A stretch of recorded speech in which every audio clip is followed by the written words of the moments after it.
Sergeant Briggs, who'd been with me for 10 years, touched it, and his face went hollow.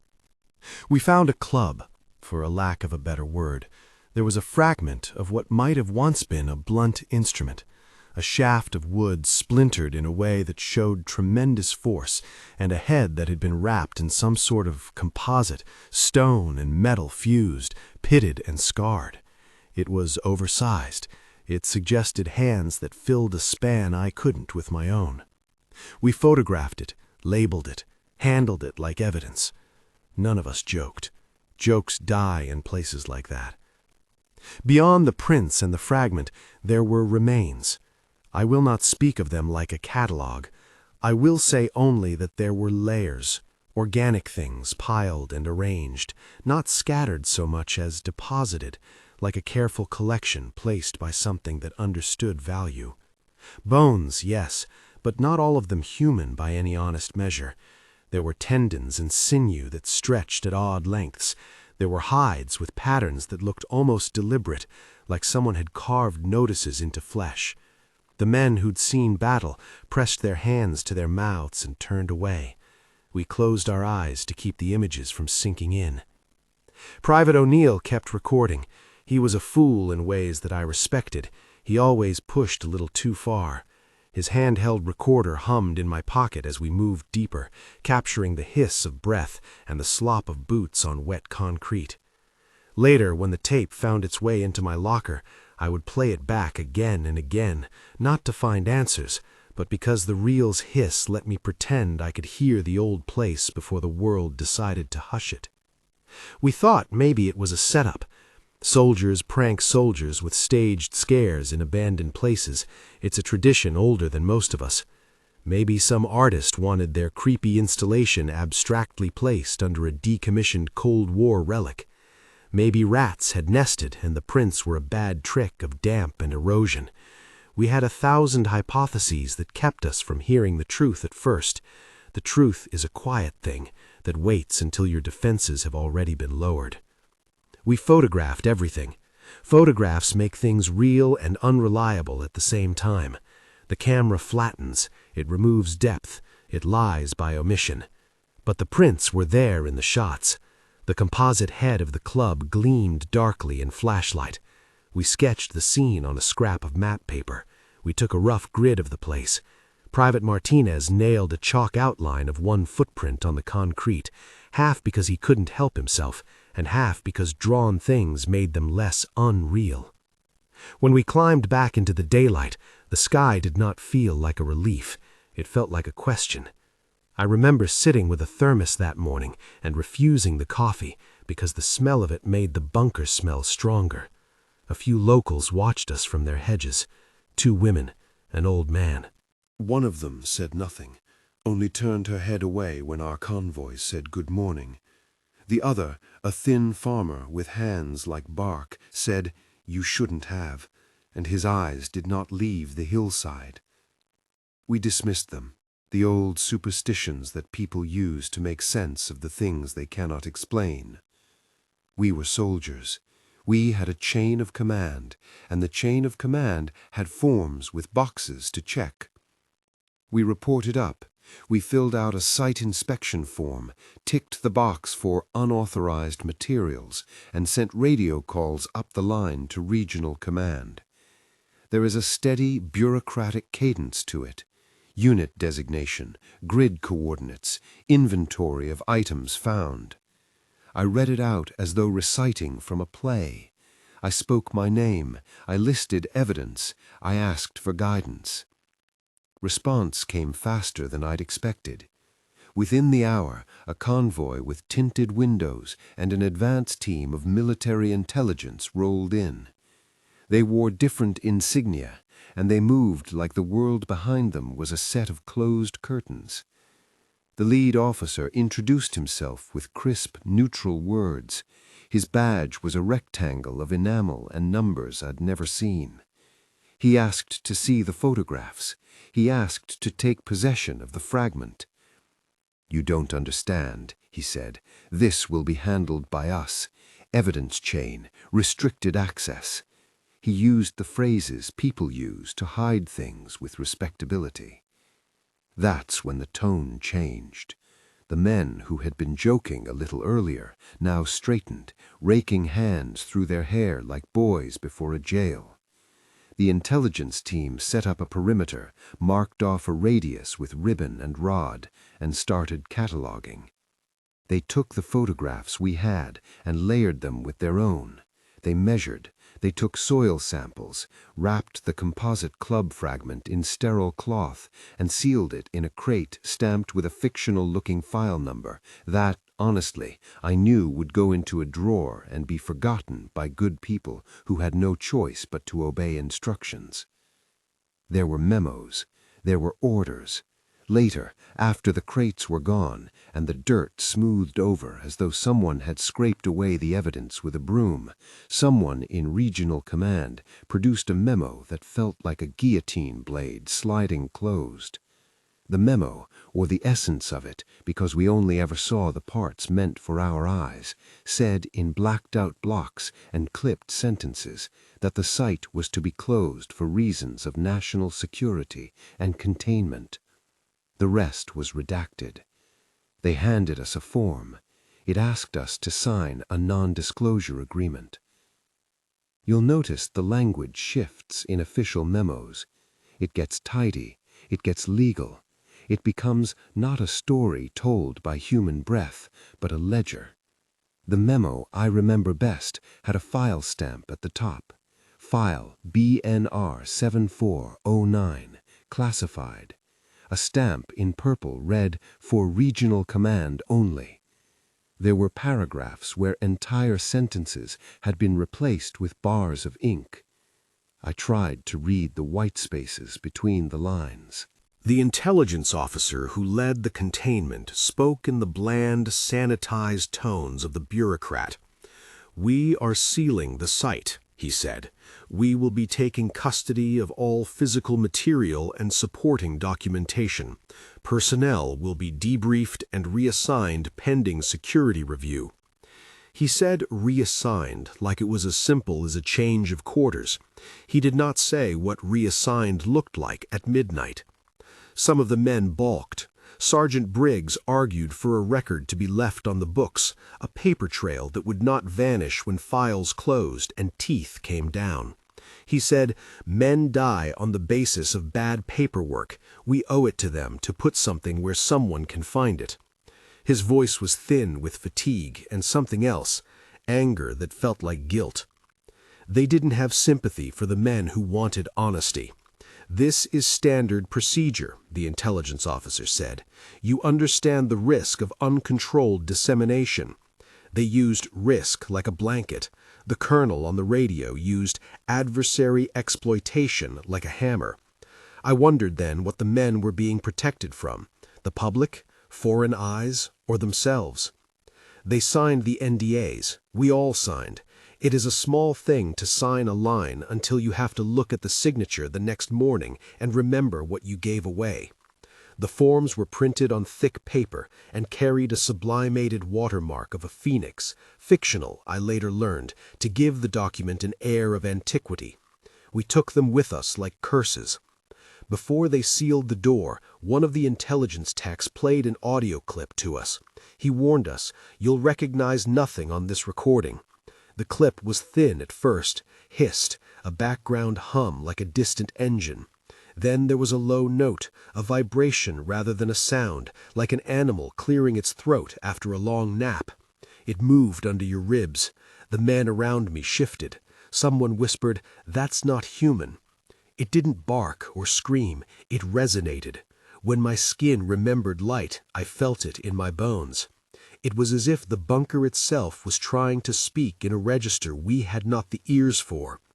The tech labeled the tape, "Audio Evidence, BNR 74/09, Channel 3, redacted." He hooked it to a player and let silence stretch across the room, then stopped it and said, "We will be taking custody of this." No one surprised him anymore. We had all had our ideals measured against a file stamp and found them wanting. If you're hearing this and you like deep dives into secrets that the government calls for the public to forget, then stay, subscribe.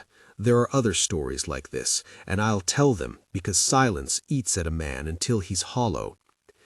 They took the evidence away in crates and trucks that rattled like teeth. They photographed the scene in a way that practiced detachment could only pretend to achieve. The local men who had watched us earlier stood apart as we worked, their faces carved with old knowledge. One of them, a woman who later would be identified only as the woman from the dairy, had a knot of white hair at her temple, and hands that had tended more fields than anyone in our unit. She held out a small charm on a leather thong when I passed her on my way to the convoy. I didn't take it, but the gesture lodged in my memory because it felt like a benediction or an apology. We were ordered to leave. The intelligence team filled out certificates, logged serial numbers, and sealed envelopes stamped with words that would come to mean less and less the longer I lived. We were to be reassigned, our debriefs limited, our conversations monitored. A man from regional command, blandly competent, square jaw, hair too neat to be real, walked me to my truck and said, "You did good work." He said nothing about what good meant here. We were given talking points. We were told to tell anyone who asked that the site had been a study of structural anomalies and that any deposition of materials was the result of civilian occupation. We were told the public would be safer without full disclosure. We were given a line that tasted of safety, but it was safety served by omission. That night in my bunk, I could not sleep. The bunker had burrowed into my bones, and it moved there with a slow, patient intention. I kept picturing the footprint in its chalk outline, a perfect ghost on concrete. At some point, in the hours after the convoy left, when I was wide awake and the camp's generators hummed like distant insects, I crept back up to the perimeter. The ribbon flapped in a wind that wasn't really a wind. The intelligence teams had covered the largest impression with a blue tarpaulin tied down like a grave. I pressed my palm to it. It was cool. Beneath that cool, I imagined the answer to what we had found, if answers are things you can pin down, moving like the idea of a fish under ice. There were stories, the locals told us, in their crooked, cautious way. The hollow had been the place of strange things at the margins of their family histories. A well that had run dry overnight, livestock found piled without injury but not alive, dogs that refused to trot past the lip of that hill. They had names steeped in dialects I no longer remember. They told me, when they told me anything, that the bunker had been built on something older than steel, a place a previous generation had pushed away from sight in the name of defense. It was, in their words, not ours to wake. We did not believe in curses or spirits. We believed in maps and statutes and the gospel of military procedure. But belief is a funny thing. It is elastic. It stretches to fill the weight of what you cannot explain. The more the men tried to convince themselves it was only a strange relic, the less convincing their voices became. The more official documents used the words containment and hazard, the more the smell of that bunker stayed with each of us like an odor you cannot scrub out. The decision to classify was not a single moment.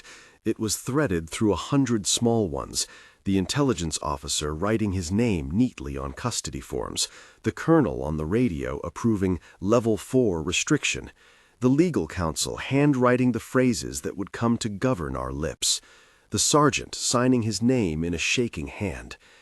The official justification had a plausible center, worry about contagion, about the possibility that this was not merely a relic, but a biological or geological anomaly that could be exploited by foreign powers or frighten the public into mob panic.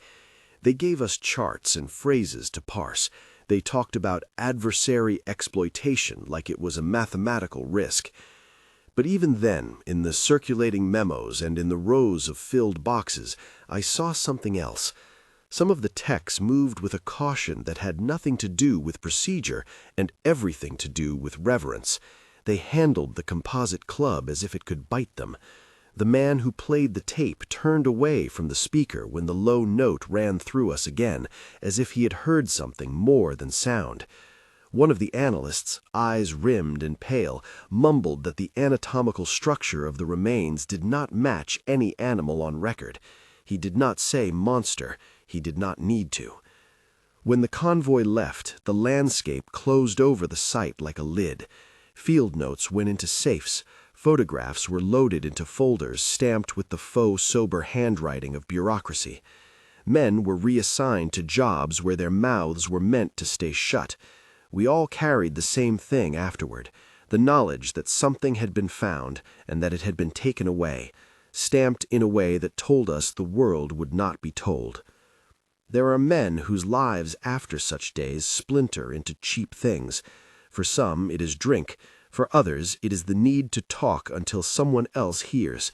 For me, it was a spool of paper and a photograph I could not bring myself to hand over. In a locker, beneath a uniform that smelled faintly of bunker dust, I hid a single item, an uncut print we had made of one of the impressions. It was a photograph that showed the shape and nothing of the context. It could be faked or explained away, and in that possibility lay its power. I folded it into a letter and slid it into the seam of a boot. It was a child's way of preserving a secret, but then the world had become childlike that way, hiding small truths in the only places it thought safe. The days afterward were a lesson in erasure. Statements were taken, then rewritten. Names shifted on personnel lists. The man who'd argued for leaving a paper trail wound up transferred to a logistics post in an island outpost where letters took months to arrive and even longer to depart. He called once, voice far away and thick with something he would not name. It was for the greater good, he said. They told me so. He would drink himself into a coma of sleep and say the name of the bunker in his sleep like an invocation. I took to walking the hedges in the evenings. The hollow sat silent under a sky that grew cold so quickly you felt it biting. I would think of the tape and the low rumble and wonder whether the sound belonged to something living or to the bones of the planet itself. We have a habit, when we are scared, of imagining things at the top of the hierarchy, gods, monsters, enemies. That day I learned to fear the small, the patient, the thing that occupies a place long before we lay claim to it. I will not say that the decision to classify was purely malicious. The men who made it genuinely believed they were preventing harm. They believed they were protecting the country. They used the vocabulary of containment with the same faith a surgeon uses a scalpel. But the effect was the same as any bank vault. Information was removed from public sight and placed where only a few could reach it.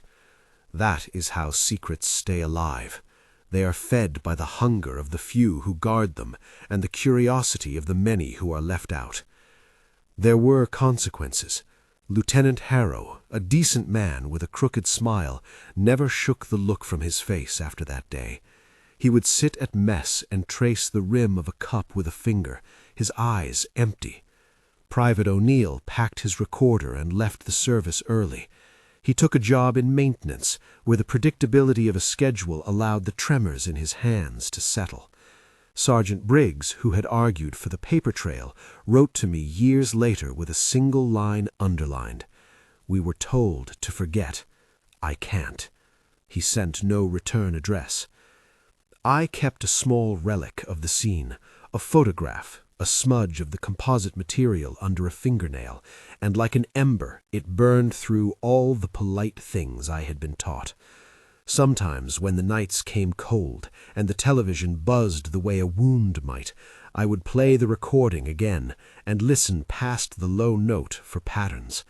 The sound was never cooperative.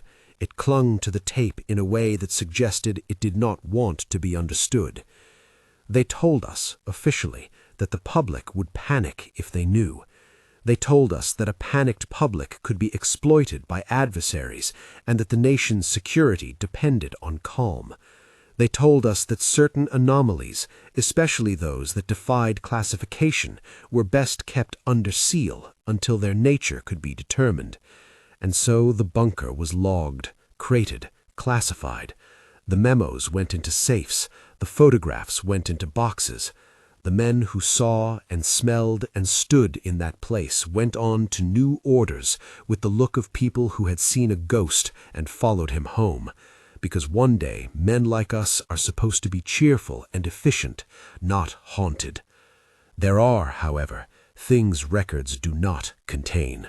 There was a pause in the days after when a small and, I think, important fracture formed between what happened and what the papers said happened. Men who had not been there read the redacted memos and saw nothing but duty. Men who had been there read them and saw erasure. Somewhere between a signature and a seal, the truth became something eaten by black ink. A small handful walked away with pieces of it. One of the intelligence techs kept a fragment of tape that had not been fully catalogued. He later vanished into the bureaucracy and surfaced years later with a job at a museum that never asked too many questions. An old map with a corner burned off turned up in an estate sale, and a curious archivist bought it for a small fee, not knowing the weight of the paper in her hands. These are the seams through which light tries to slip. That is when the suspicion in me hardened into conviction. Not all classification is for the public good. Sometimes it is a choice made to protect a public from what is real. Sometimes it is made to protect the reputation of the institution doing the classifying. Sometimes it is a decision to put the unknown away like a pet in a room and close the door. Whatever the reasoning, the result is the same.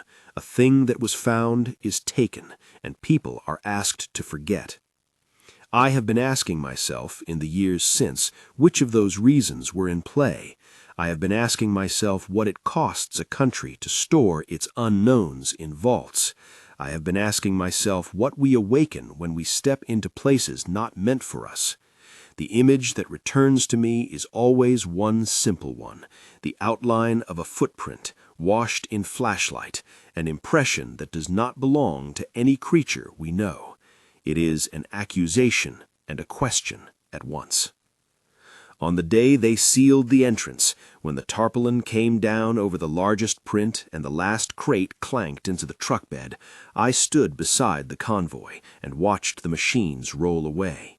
The intelligence officer handed me a final form, one more signature, one more promise. I signed it because refusing is a strange sin. He folded his hands and wished me well, as if kindness could mend anything. As the convoy disappeared over the ridge, the hollow fell silent again. The locals watched from behind their hedges, and one of them lifted a hand to her mouth and whispered something I did not catch. I wanted to go back into that hole then, to throw myself on the concrete and ask questions of whatever lay beneath, but orders are orders, and men like me stay where the chain tells us to stand. I walked back to my truck with the photograph hidden in my boot and a taste of iron in my throat. At the gate, the sergeant who had stayed later that evening, Kaplan, a man with a small scar on his lip, turned to me and said, "You keep it, Tommy. Don't let them close yours." He did not elaborate. He did not have to. We drove away. The hillside looked the same as it had before. Trees bent to the wind, a sky that brokered no secrets, a road that swallowed the sound of tires. But the world is never the same after you learn how many doors are meant to stay shut. For weeks afterward, rumors crawled through the bases like small animals. Men spoke in corridors with their heads low. Phrases leaked like oil. Unusual residues, containment, restricted access. People who had not been there would offer theories, geological oddities, secret weapon tests gone wrong, underground bunkers repurposed by civilians. Those theories comforted the ones who preferred being told a plausible lie over an unsettling truth. A year later, in a different post, I would get a letter with a fold too many. Sergeant Briggs wrote to me in cramped, hurried hand, "Some things can't be measured." That was the last time I heard from him. He disappeared from rosters weeks later, transferred to an overseas post, and then reassigned to civilian life. I have his handwriting preserved in a box under a rusting tin soldier. When an archivist finally pulled a photograph from a box during an estate sale, a photograph that was, by the paper's grit, the same one I had hidden in my boot, she did not know what it meant. She bought it for a curiosity, and later brought it to me because she found my name in an old roster. That is where the story spreads its fingers into the present. Someone with a photograph and a willingness to ask why locks were shut. But that comes after the thing was sealed. The first thing was the finding. The second was the classification. The third was the silence. Those 3 steps are the meat of the story. We stood in a corridor of choices, and men in suits chose to close doors. Perhaps they had reasons. Perhaps those reasons were good.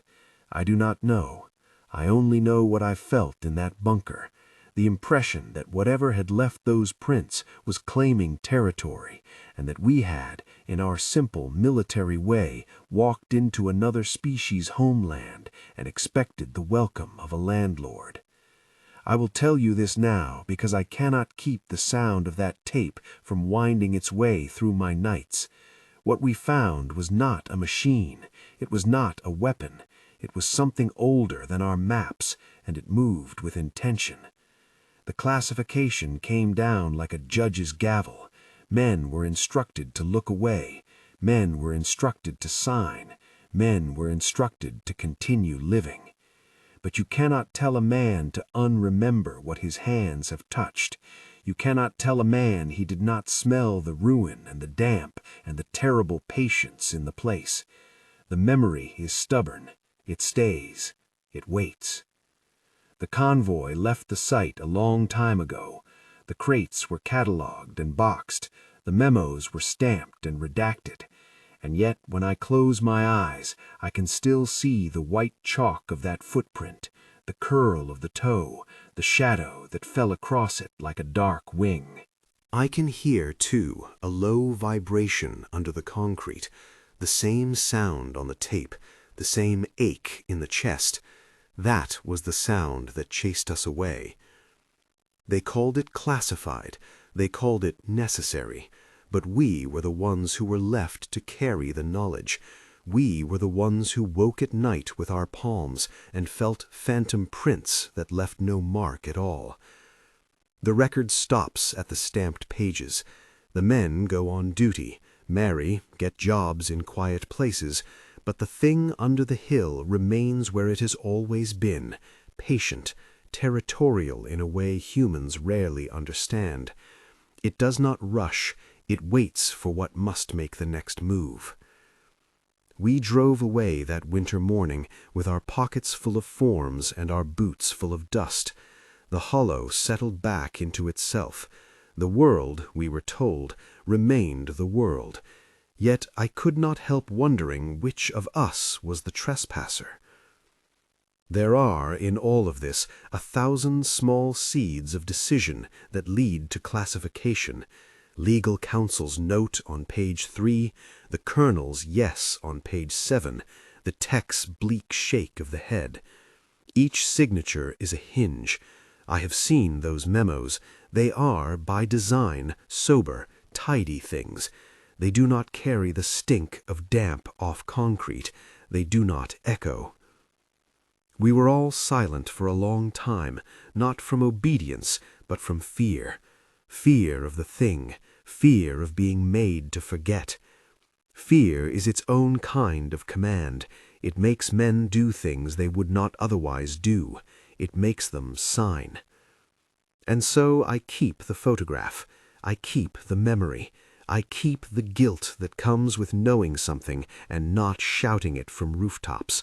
For now that is the only thing that stays warm in a chest that has learned how cold some truths can be. When the trucks left the site and the tarpaulins snapped closed over the largest print, I thought the matter might end there. I thought the earth would swallow it, and that would be the end of it. But the world has a way of leaking. Files get misplaced, tape gets smuggled, men grow old and forget the etiquette of secrecy. A scrap of paper turns up, a photograph is sold in an estate sale. Each small escape is a crack in the wall they built. The question that haunts me, still now with the weight of years, is simple. What do we do when the thing we uncovered cannot be accommodated by the words we have? Do we hide it to preserve order, or do we expose it and risk what might follow? I carry that question with me like a compass that won't settle. The hollow is sealed on paper and tarpaulin, but paper tears and plastic decays. The footprint was not a symbol, it was physical, and physical things persist. Whatever was there had been there longer than our military doctrine, and long after our memos yellow, the place will still remember. I want to tell you more. I want to tell you everything I saw, everything I smelled and touched and felt. There are people who keep files in drawers for reasons they can't articulate, and there are men who keep photographs in boots for reasons they cannot explain. They told us to forget. They gave us ink to sign, but memory is a treacherous ally to those who have been ordered to silence, and remembrance is a stubborn thing. When I last stood on that ridge and watched the convoy disappear, a sound rolled out from the hollow like a distant bell not entirely tuned. I thought then that it was a machine shutting down somewhere, some exhaust settling. Later, hours later, in my bunk, with the letter unopened on my pillow, I knew it was the most human thing I've heard. A low, patient sound that was not an engine and not a voice. It vibed through the bones and demanded that you notice it. The road took us away. The memos took the rest. The files were stamped, sealed, and stored. The men were reassigned. The hollow remained. The footprint remained, blanketed and breathing. And I learned that classification is not a single act. It's a system. It is a set of choices that removes knowledge from the public ledger and relocates it to a room where it cannot be touched. Some men accept that without question. Others keep a photograph in a boot and a tape in a box. I kept both. They are small rebellions. They are fragile. They are perhaps the beginning of a story someone else will continue. I was not aware then that the photograph would surface years later. I did not know an archivist would find it slid between the pages of a ledger bought at an estate sale, or that the image would prompt a woman with a curiosity and an unkindness for quiet to look further. That came later. For now, the bunker was sealed, the crate was sealed, the men were sealed in their own ways.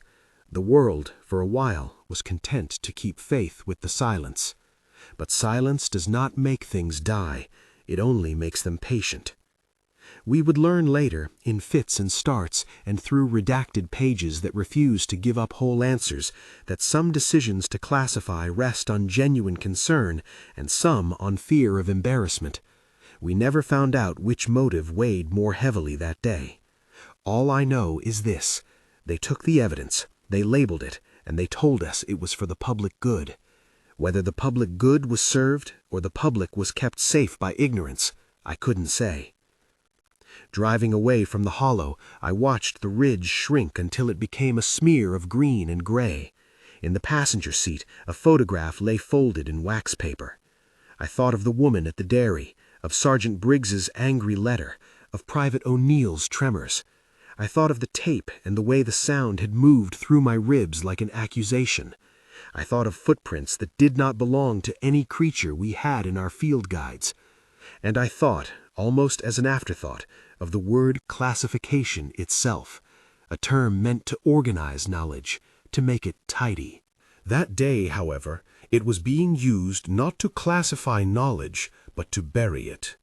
The distinction matters.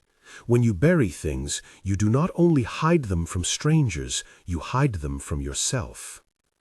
The convoy's taillights bled into the dusk. We drove in silence. The mountains swallowed our sound. I held the photograph until my fingers went numb.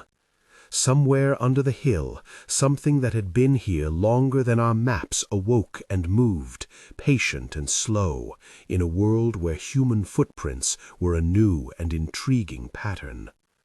We were out of sight of the hollow before any of us dared to say the name of what we had found. Even now, years later, my tongue trips over it. I have called it many things in the quiet. An old thing, a territorial force, an animal that remembers our species as a new thing on its map. None of those words fit. We signed forms, we went home, the crates were catalogued, a memo was stamped. The truth, such as it is, was moved into boxes, then into safes, then into the dark behind redacted lines. But the footprint, the print that accused us of trespass in its shadow, stayed under a tarpaulin in a place where, perhaps, someone else will one day lift the cover. That is where this part ends, with a tarpaulin, a photograph in a boot, and the taste of a low note that will not leave a man alone. There are more pages to the story, memos that were not fully redacted, tape that got a smudge of light, a map with a corner burned off, but those are for later. For now, the crate sits sealed, the men are moved, the world goes on. The question remains, when a government classifies something, is it protecting its people, or is it choosing who gets to know what the world really holds? I do not have an answer. All I know is the smell, the outline of the footprint, the way the club's composite hummed in our hands, and the low sound that rode the tape like an old thing clearing its throat. These are the facts I must live with. We left the hollow behind, but its shadow did not leave us. It followed us in the small ways a memory does, a muscle that tightens without cause, a photograph that warms in your hand, a dream that smells of damp concrete. We were told to forget. We obeyed in the way men obey orders, with a complexity of compliance and a stubborn private rebellion. When the trucks were a line on the horizon, when the tarpaulin lay quiet and the men had their papers stamped, a single thing remained unaccounted for, an echo, low and patient, like a beast that knows how to wait. An echo will find you in the quiet places of a life. It will sit on your kitchen table like a coin. It will rattle in the rafter at 2 a.m. It will wedge itself into the corner of a photograph and refuse to let go. That was what happened the day a woman in a museum archive found a photograph folded into a ledger and didn't throw it away. It was the small leak that became a rumor, and the rumor that woke the people who do not sleep because they can smell a story. Her name was Emma Clark. She was young in the sense that she still thought archives existed to enlighten rather than to obscure. She worked cataloging the estate of a man who had been, among other things, a collector of ephemera, railway tickets, half-typed letters, old ration cards. The photograph was nothing to anyone at the sale. One more curiosity in a box of dusty things, but she felt the weight of it in her hands. It showed a footprint in high contrast black and white, the edges sharp, a chalk line drawn around it. Someone had written in pencil a coordinate in the margin and a smudge of a date, 11.09.74. She brought it to the office of her supervisor and said, "There's something about this." He shrugged. "Old things are for old things," he said. She wrapped the photograph in tissue and went home with it in her bag. Curiosity is an occupational hazard. Emma took the photo to a local historian. She cross-referenced the coordinate to a list of decommissioned installations. She typed a few search phrases into databases that were supposed to be obsolete and found a single line that matched, BNR 74/09. Site inspection noted, restricted access. The trail grew thin after that. Black bars across paragraphs, typed file numbers that led to sealed boxes with stamps that read classified. It was not a trail that promised answers. It was a trail that promised a door. She wrote me a letter the way people with courage do now, with an email, short and plain. I found a photograph. I don't know what it means. I think there's more. Are you Thomas Hale? I stared at the screen for a long time. The photograph I had tucked into my boot 2 decades earlier had turned up like a seed that had been buried and then found in someone else's garden. That is how small things work. They find each other. When we first met, she wore sensible shoes, a scarf patterned with little maps, and an expression I recognized from the faces of men who have pulled at one loose thread and discovered a sweater hole. She did not expect me to be so old. I did not expect her to be so ferocious with uncatalogued facts. She asked to hear everything. She took notes the way soldiers take inventory, with a clinical detachment that made me trust her. Between us, we reconstructed a chain of small betrayals. The photograph led to a name, an estate catalog that listed a man named R.D. Keene, formerly a technician attached to a regional intelligence detachment. Keene had died, and his items were in boxes sold at auction.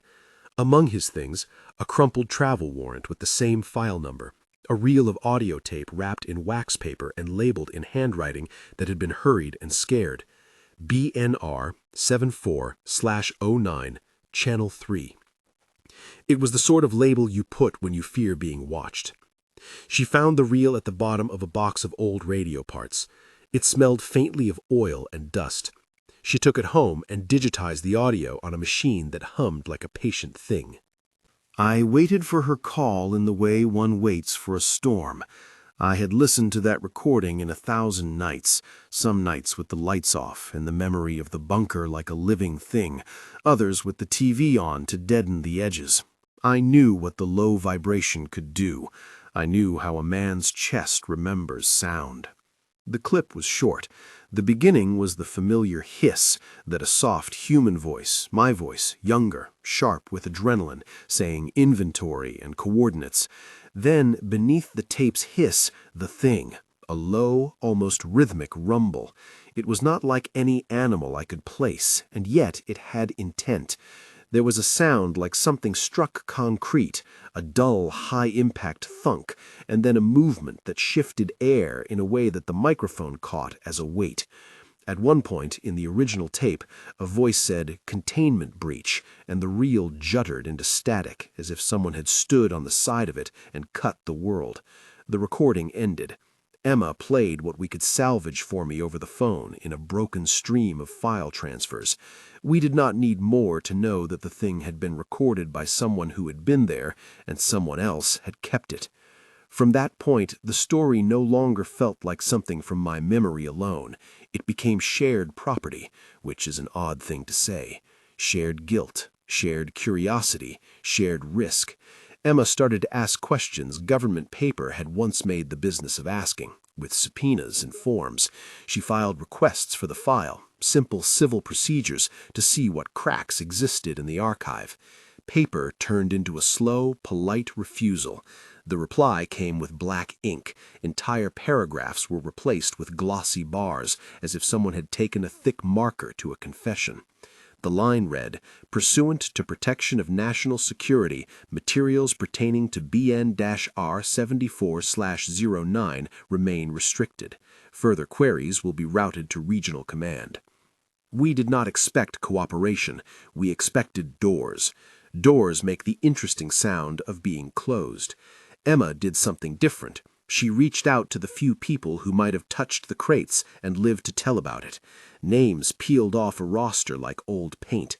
Some were dead, some were out of reach, their contact information rerouted through offices that declined to comment.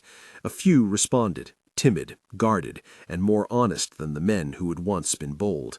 People are complicated about truth. They are braver in memory. Our contact list grew. Technicians who had handled evidence, a clerk with a key who remembered the smell of crates, a retired analyst who had been kept awake by the same low vibration as us. The analyst, a thin man named Dr. Rice, agreed to meet in a coffee shop under the condition anonymity be preserved. He sipped tea and looked at the cup as if answering a question might change the way the liquor boiled. He spoke in measured fragments. "We had samples," he said, "fragments of organic material that didn't match our registry." One lab note, my handwriting, says, "Collagen matrix unknown, cross-linking, atypical. I boxed it, and it went to the division. He tapped the rim of his cup. I didn't see much, just a sliver, but we had enough to be concerned. He told us about a notation that made his hands go cold on the paper. Structural anomaly, originality unknown, recommend classification. He hadn't recommended the classification. He had left it to men with stamps and ranks. He'd left because things that defied your taxonomies are dangerous to your sleep. Other pieces came together in the way small teams can assemble a mosaic from shards. An old technician corroborated Keene's story. Keene had kept a reel for reasons Keene never explained, and had a habit of telling his wife in the night that a thing had been too old for men. The technician's wife had taken a photograph from a box when the house was cleared, and a small stash of the technician's papers went to an estate sale when he died. The photograph Emma had found was one of those things. What had been taken from the bunker had been catalogued, wrapped, and shipped, then misfiled, gifted, hoarded, sold, or forgotten. That is the life of objects. They slip. At the same time, we dug up the local record. Old newspapers filed under community notes mentioned a site with a guarded perimeter and a piece of land that had been sold to the military decades prior, language neutral enough to mean anything. A 1975 letter to the editor from a woman claiming to be from the Hollow spoke of livestock losses and a salting of the earth after excavation. The local elders remembered names and rituals. They spoke in voices that counseled measured respect. They had not asked us to be brave, only to be careful. They said things I had heard in the bunker, only now the words were not mine. As the puzzle grew, so did the pushback. Requests stalled. Files were encoded behind forms. The polite blocking of the archive was itself evidence of attention. Emma's story, distilled into a modest article online, drew a small audience: conspiracy forums, enthusiasts of Cold War lore, a few veterans groups. The piece contained the photograph and an audio clip of what could be legally released, a truncated hiss and a dull impact. Nothing conclusive. That was the point. Uncertainty is the lever that keeps a narrative alive. Then, quietly, something else happened. A minor museum that specialized in industrial relics, machines, and radio gear contacted Emma and said an object was in their recent donation collection.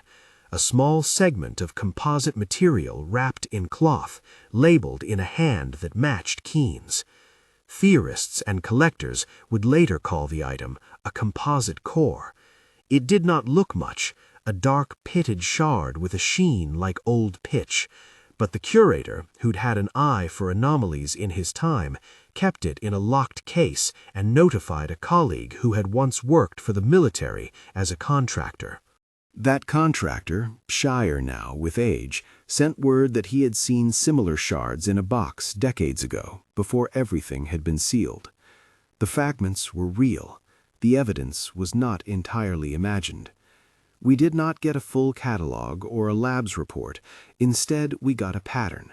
Items bleed into private hands leak to public ones. Public curiosity makes the doors unsteady.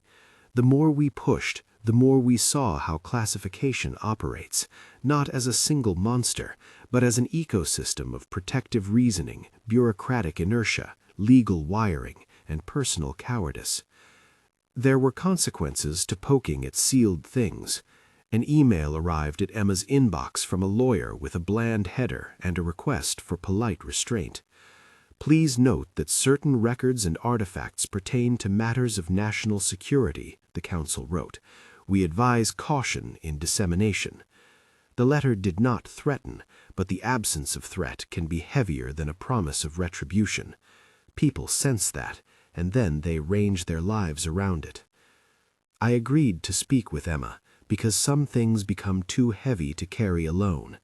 I told her more than I had allowed myself to remember in the first telling: the small decisions, the faces, what we had been promised.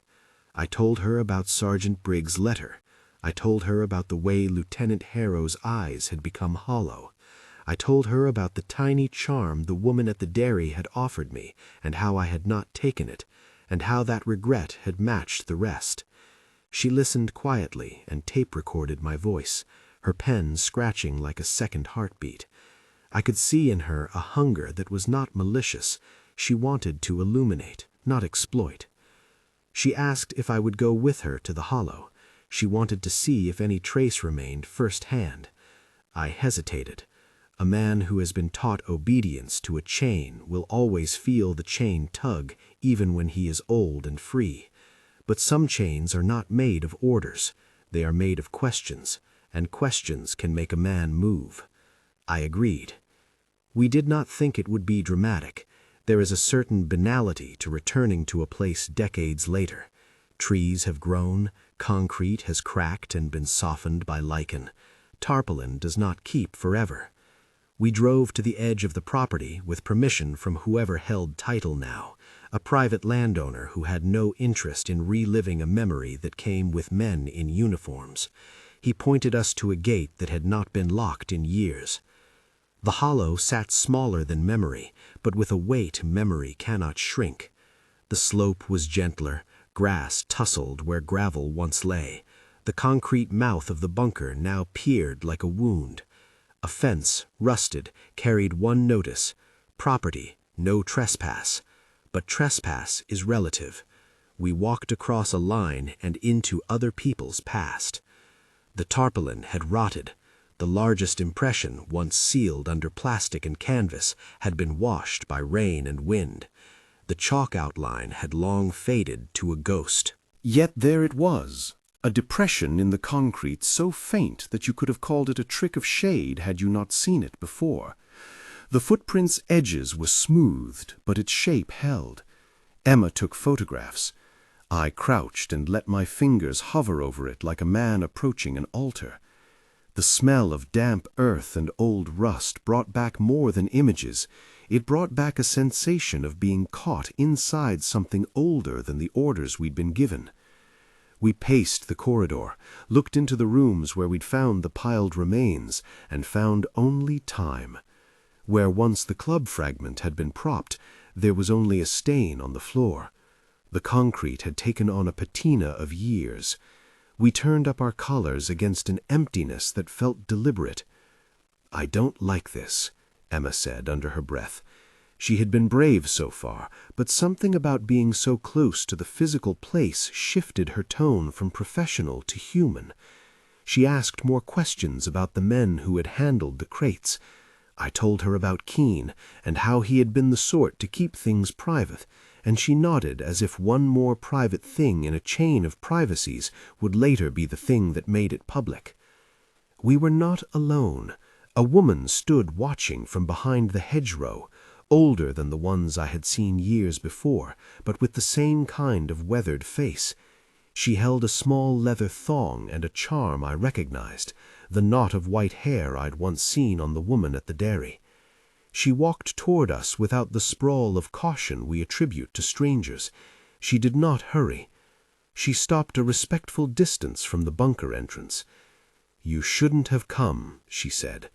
It wasn't a rebuke so much as a statement of the obvious. Her voice had the measured cadence of people who speak rarely and mean what they say.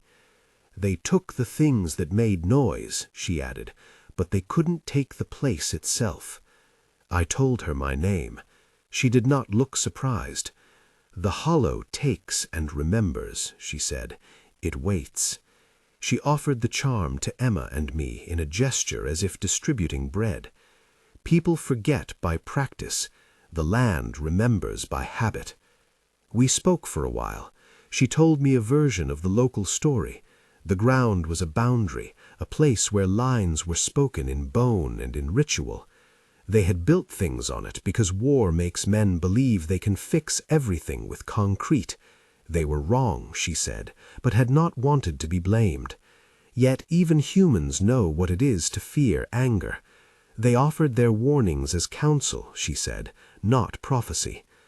I asked her if she believed the men who had sealed it were protecting the country or hiding something else. She shrugged, as if the two could coincide. "We are all protecting something," she said. "Sometimes we protect one another. Sometimes we protect comfort. The difference is what we wake when we sleep."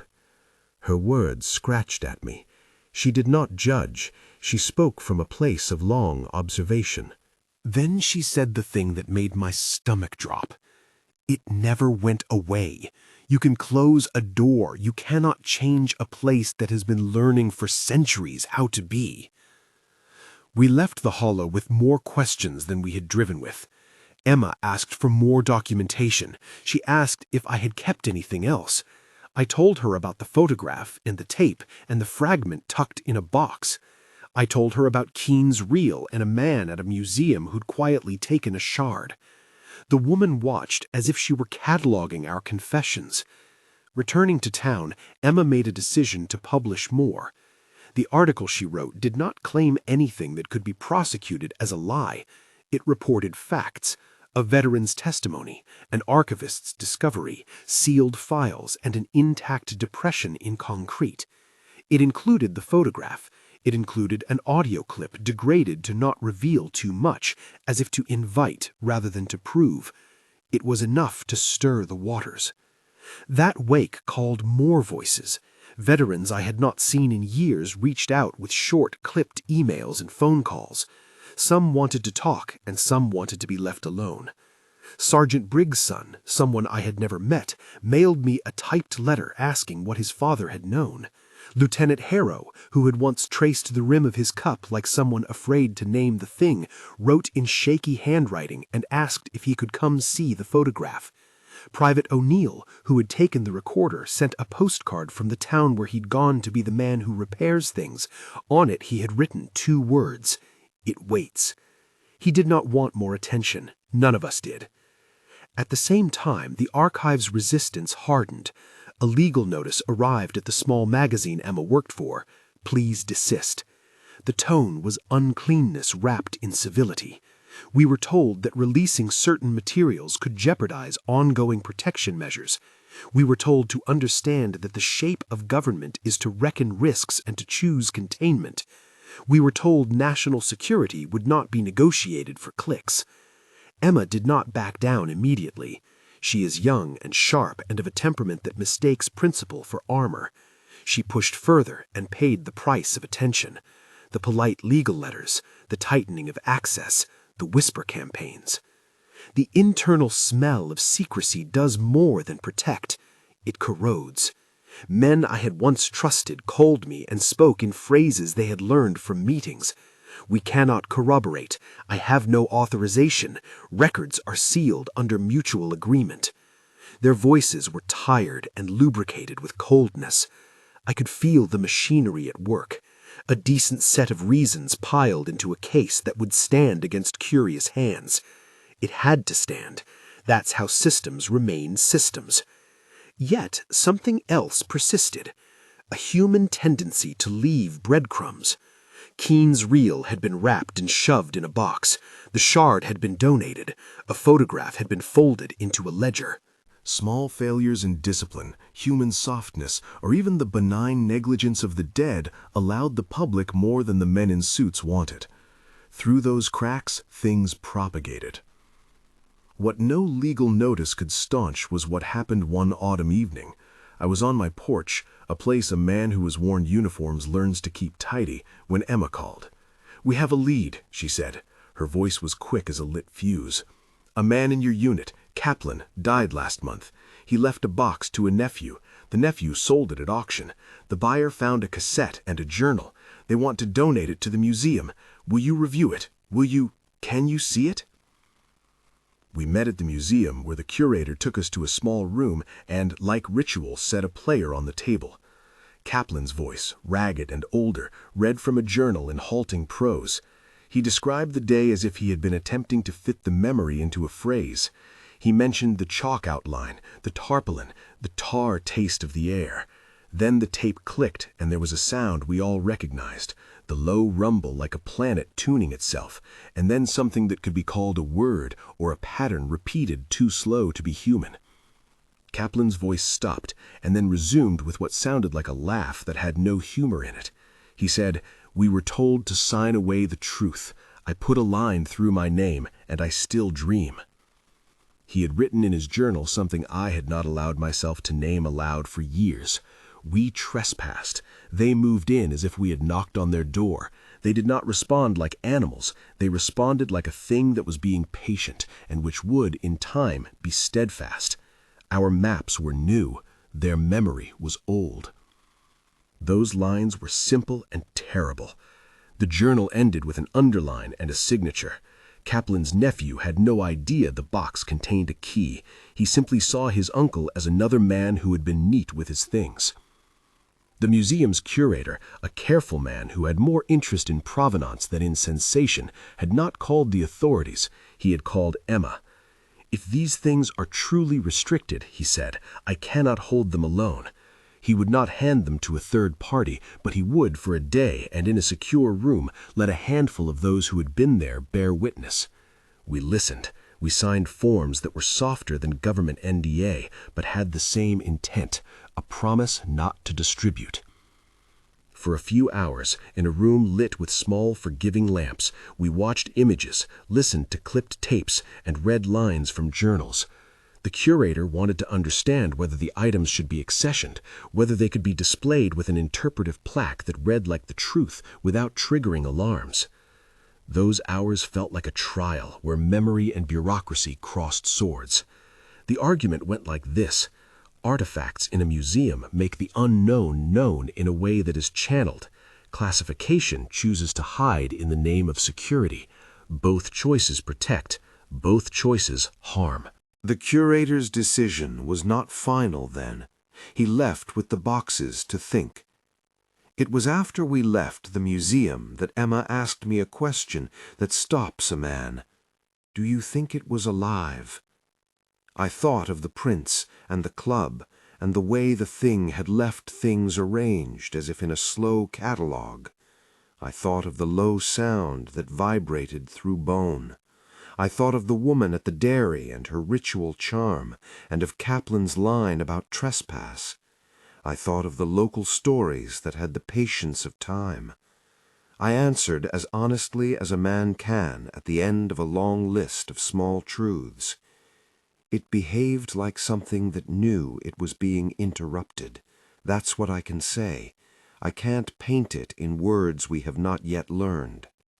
Emma published what she could in a piece that balanced sensitivity with the kind of skeptical hunger that makes a journalist honest. She framed it as an investigation with unanswered questions, with veterans' testimony, with the photograph and the reel in partial form.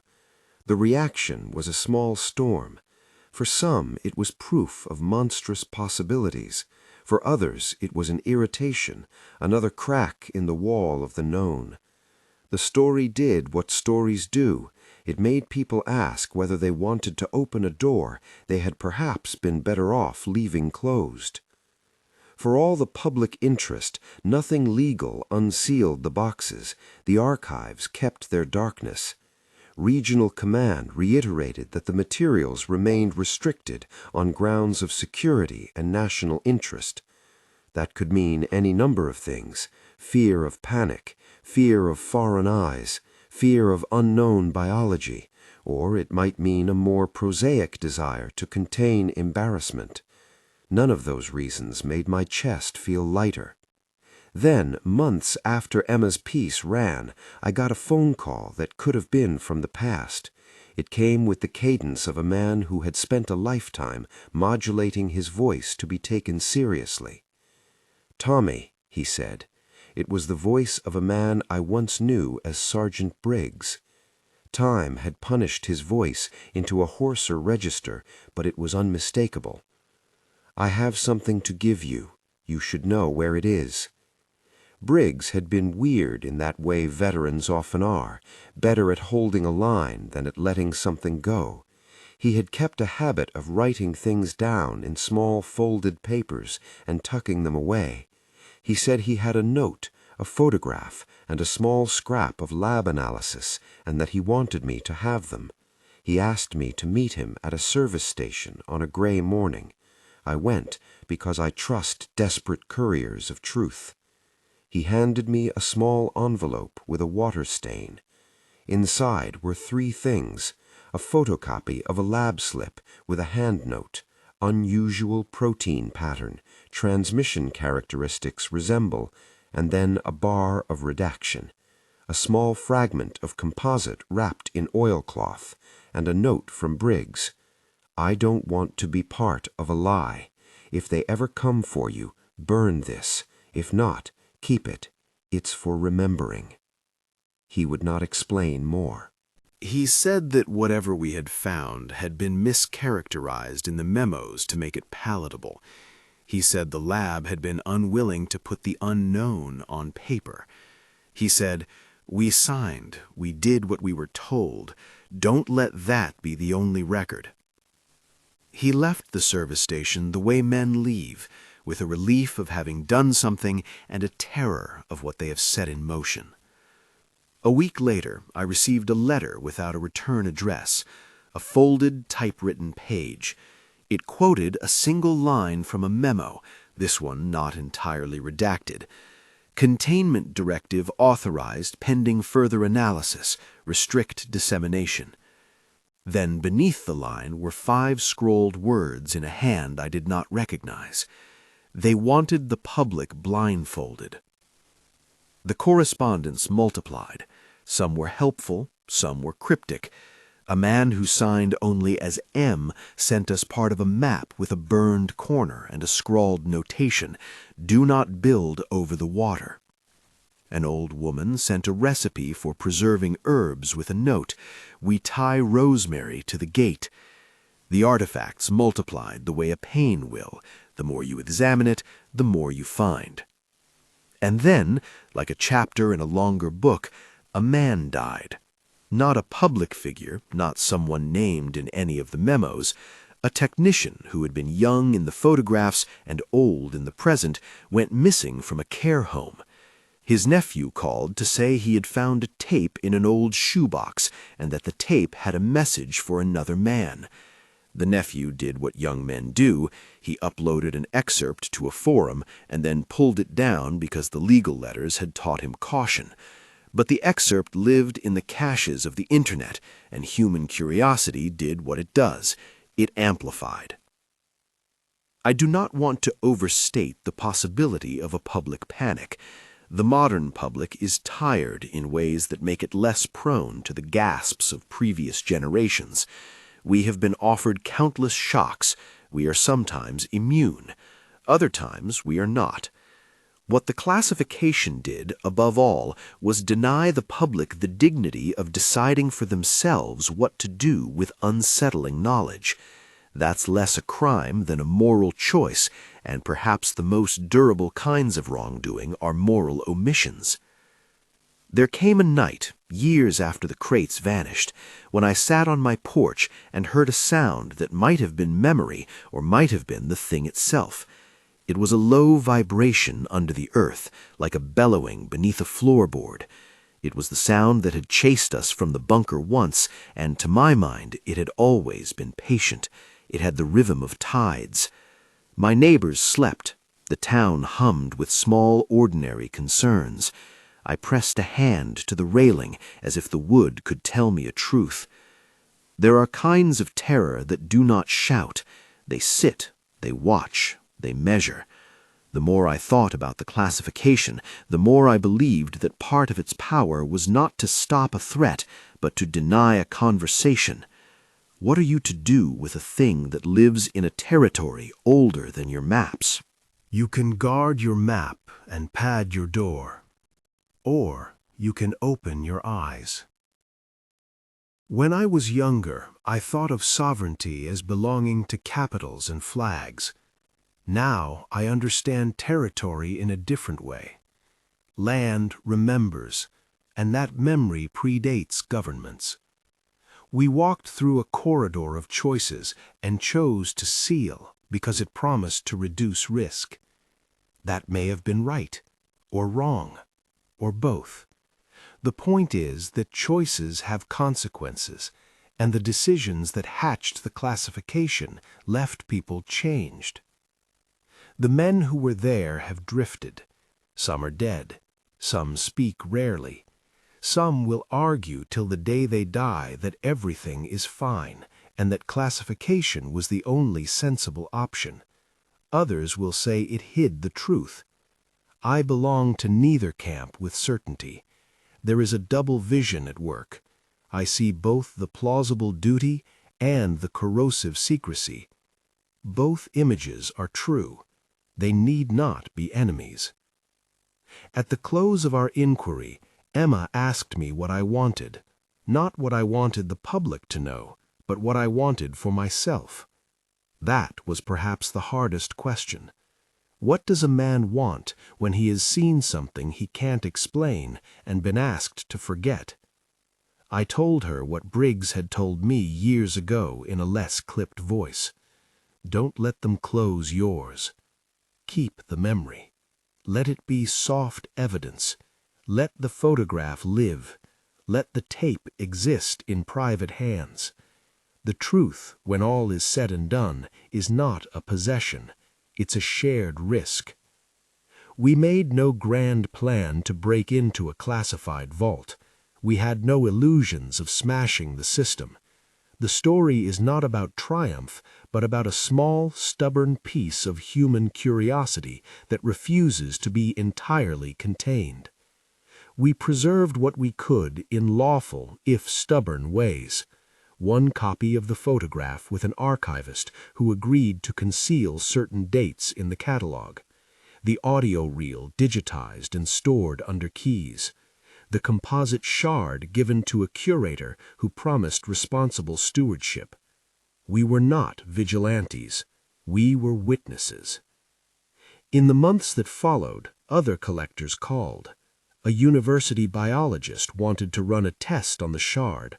A private researcher proposed DNA analysis. All of these requests were complicated by papers with black bars across paragraphs and by the soft echoes of a legal letter reminding us that certain things are not for public revel. The curator's sense of ethical stewardship fought the scientist's curiosity. The living world argued with the world of forms. In the end, nothing decisive occurred. Some doors opened a little. Most stayed closed.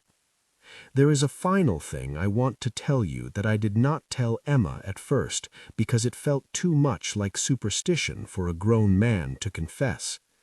A year after the bunker was sealed, after the crates and the memos and the NDAs, after the convoy had left a long line of dust across the ridge, I was at my sister's cottage, and there was a storm.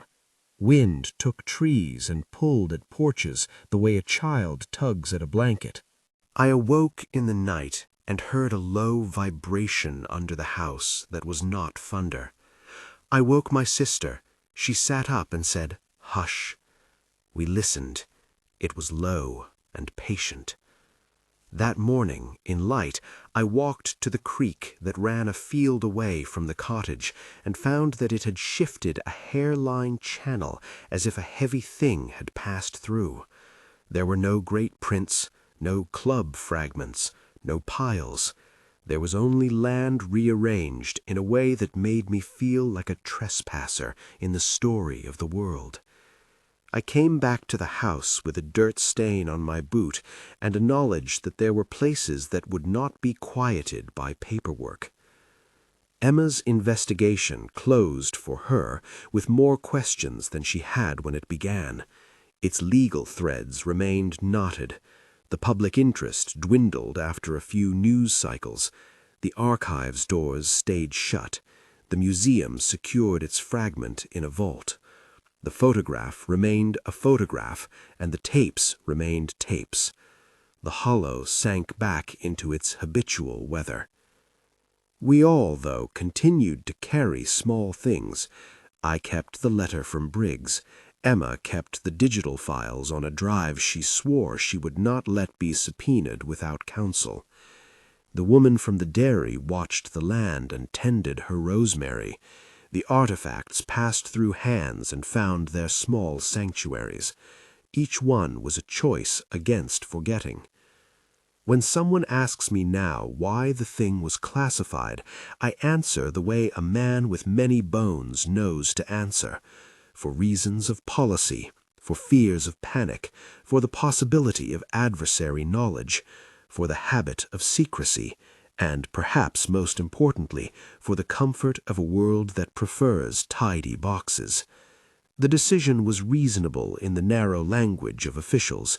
It was also an act that narrowed a conversation humans might have had if given the chance. Before I end, there is one more image I have kept for myself, a photograph of the tarpaulins snatched to one side by wind. In that picture you can see the chalk outline like the seam of something undone. You can see, too, in the darkest corner, a line of leaf and soil that suggests movement. That photograph is the last thing I took before the convoy left us with our forms. I have kept it because photographs do not lie in intent.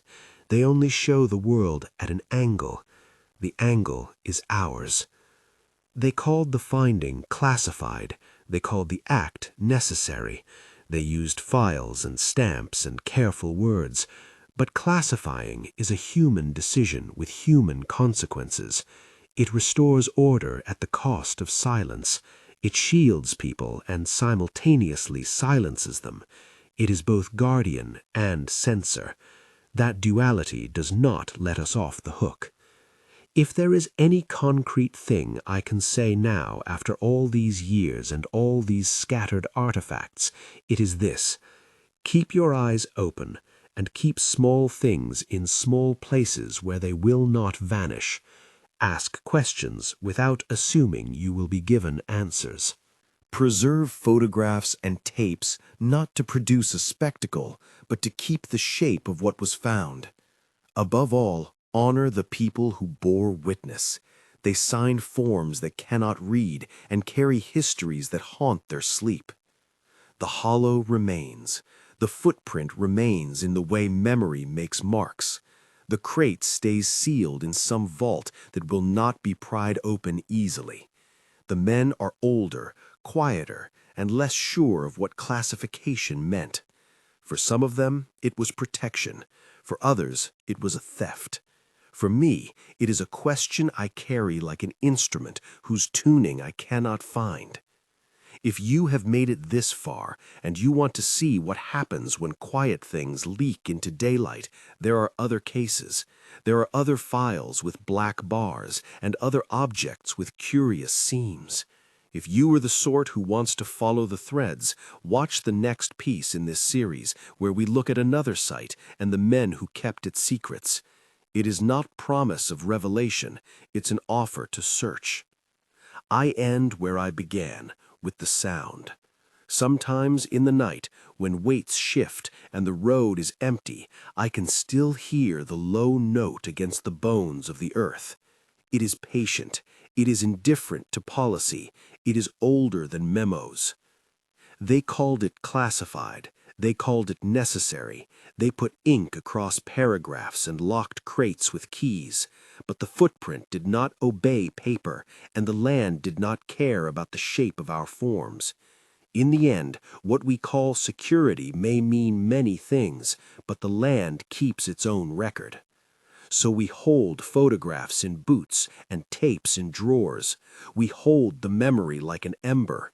For now, that small, stubborn light is enough to remind us that there are things governments choose to bury and obligations people choose to keep. Keep in mind the shape of the print. Keep in mind the low sound.